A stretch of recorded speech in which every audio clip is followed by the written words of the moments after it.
Good morning and welcome to our lesson today, where we shall talk about the problem solving strategies. So remember, in personal management skills, we were able to say that these are some of the skills that an individual needs to have for them to be able to make certain decisions while they are performing their duties. So personal management skills are very, very important. Okay, so we also mentioned about some of the skills.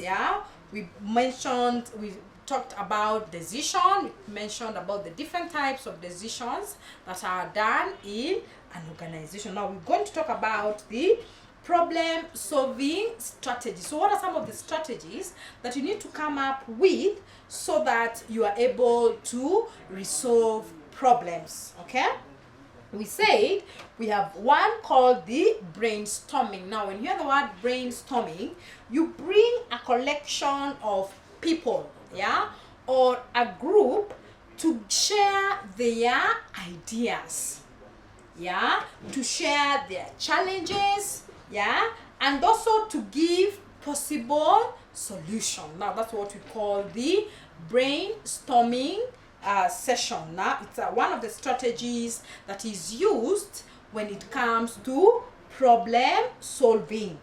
We also have got something else that we call the diagramming. Diagramming is a strategy for problem solving that provides a visual representation of the problem and the facts related to it. So we've got 4 methods of diagramming. We have got the pro-con sheet, we've got the organization chart, we've got the mind mapping, etc., which I have explained in each. So under the pro-con sheet, we are saying this is used to choose a specific course of action as the resolution to a problem. Now this is where you identify a specific solution to that particular action. Okay, then of course we got the flow charts. This involves listing how a problem is processed and who must be involved to identify why that problem is recurring. So you identify people who are involved, identify why this problem is recurring, and also give a possible solution to ensure that this problem does not recur. Of course, we've got something that we call an organization chart. Now, an organization chart is the one that shows who reports to who, the different personnel and the people they report to. We also have got something called the mind mapping, which is incorporating the opportunity to freely approach new ways of thinking. So place the decision or place the problem in an oval in the center of a large piece of paper. Then from there, look at how other people will revolve. So under this oval or this mind mapping, you have an oval. So under this, now you get information from different types. So people, this is the middle. So people will be giving their different suggestions, their different ideas, and from this you are able to resolve that particular problem. Okay, so we also mentioned about developing negotiating skills. Negotiating or negotiation is very, very important in customer service, because it is that part of solution. You challenge yourself to a possible solution and the selection of that solution. So negotiation requires discussion between two parties involved. When you're trying to negotiate, you have to involve the other party you're negotiating with.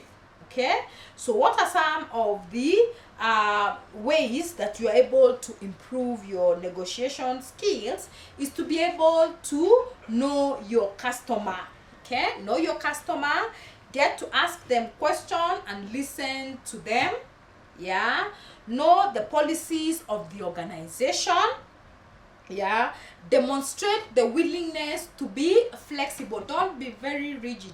Don't say in this company we cannot do this because it's not. Try to adjust accordingly. So you need to be flexible, you know, and also look at it in terms of the mutual benefits, yeah, that you're prone to achieve when you negotiate. So negotiation is very, very important. So what are some of the barriers to problem solving? Some of the challenges that we face when we are resolving problems. So one of it is resistance to change.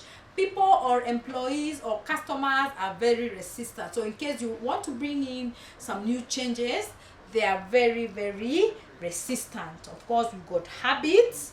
Yeah, people have got habits that they don't want to live without.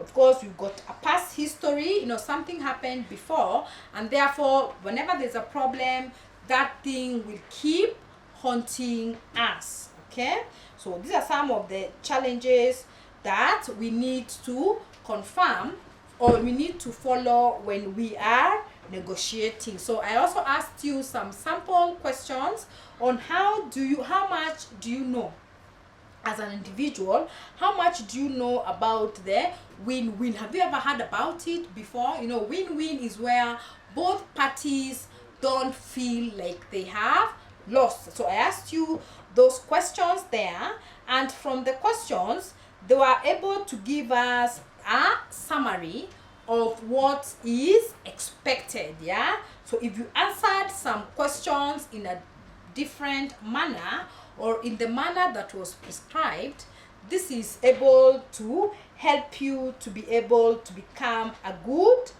person who is able to negotiate. So now we go into our lesson of negotiation. So what is negotiation? So we say, I mean, it is a very common word, and we find ourselves in the day-to-day running of our business, of our lives, that at some point you have to come to that position where you have either to agree or disagree. So at that point you have to negotiate. So negotiation is very, very important in a way. So it is a way of satisfying your interest, getting what you need or want in relation to others. So it's not just about you, it's about you getting what you need considering the other party. So it is a way of trying to persuade the other party to buy your ideas or to share the same ideas that you have. We also say it is an opportunity for resolving problems. So when people negotiate, it becomes an avenue for them to be able to resolve a problem. So negotiation is very, very important, especially in customer service, because also it tends to it's an event, you know, where people are able to sit together, maybe in a group or in a meeting, and for them to come up or to agree on certain areas where they have problems. So why is it important to negotiate? Why is it important to negotiate? We say it is because we cannot get everything that we want. Therefore, we should be willing to accept, yeah, or to say that, you know what, I'm ready to take in this so long as I'm able to achieve this. So we negotiate because we want to be, or we want to feel more of a team. Okay, so these are some of the reasons. So what are some of the possible outcomes? Yeah, in any negotiation there are several possible outcomes. We've got what we call the win-lose. So this is win-lose, is where one party wins and the other one loses. We also have got lose-lose. Now this is where both parties lose. And of course we've got the partial win and the partial loss. So this is where either party partially wins and the other party loses. And we also have got the win-win. Now win-win is where both parties feel that they've been able to achieve, yeah, they've been able to, you know, get everything that they wanted in that particular situation. And this is the best when it comes to customer service. So why do you need to be a win-win negotiator? Yeah, we say it is important for you to be able to learn how to negotiate in an organization. Okay, so why is it important for us to win? Is because you also make it possible. You know, when a customer feels that they have not lost, yeah, they're able to come back. Yeah, they feel that they have been you know, involved in the whole process. So what is the process of negotiation? So we say you need to prepare in advance, you know, prepare in advance, get to know what is required of you. Yeah, you also need to understand, yeah, if there are any relevant changes or trends in your respective industries. Yeah, you also need to bargain. You know, after gathering all the information that you planned for, you also have got something called the bargaining, yeah, where you will move to the main event of bargaining. This is what people think of it as negotiation. No, bargaining is where you say this is what you are willing to take, this is also what the other party is willing to take. Then also look at it in terms of the timings. Yeah, sometimes timing can be very, very important and can also affect the negotiation process. Yeah, so identify a place where you meet for this kind of a negotiation. Set the agenda straight. Yeah, what are some of the things that you should bring to the, you know, on the table when you're negotiating, etc. So I hope up to that point I am very clear, but we have got some tips that are very useful for setting the stage for negotiation. Is one of the tips is that we remember that we live in a web of relationship and we need each other. Yeah, so you cannot be able to live in isolation. Yeah, so treat negotiation as a process rather than as a mere bargaining. Okay, consider or achieve more win-win outcomes in your negotiation by preparing thoroughly.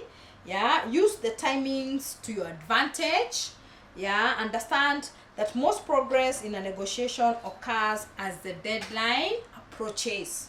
Okay, ensure that the right negotiating environment is conducive. Yeah, you know, you cannot afford to meet just anywhere. Where you decide to meet, ensure that the atmosphere is very conducive for both teams to negotiate. Yeah, so learn to achieve the win-win result consistently and learn to play the game of negotiation more skillfully. So I hope up to that point I'm very, very clear. And just as I've said before, in case there are issues, there are areas where you need to have clarification, please feel free to contact me and I'll be available to answer your queries. So also, I would also want to remind you to make an effort of attending the Zoom classes. Yeah, the Zoom classes, make an effort of attending them so that we're able to, you know, interact and to be able to understand or to have queries. In case you need clarification, we can ask them during the Zoom classes. Otherwise, on that note, I would want to wish you a very nice afternoon and take care of yourself. Bye.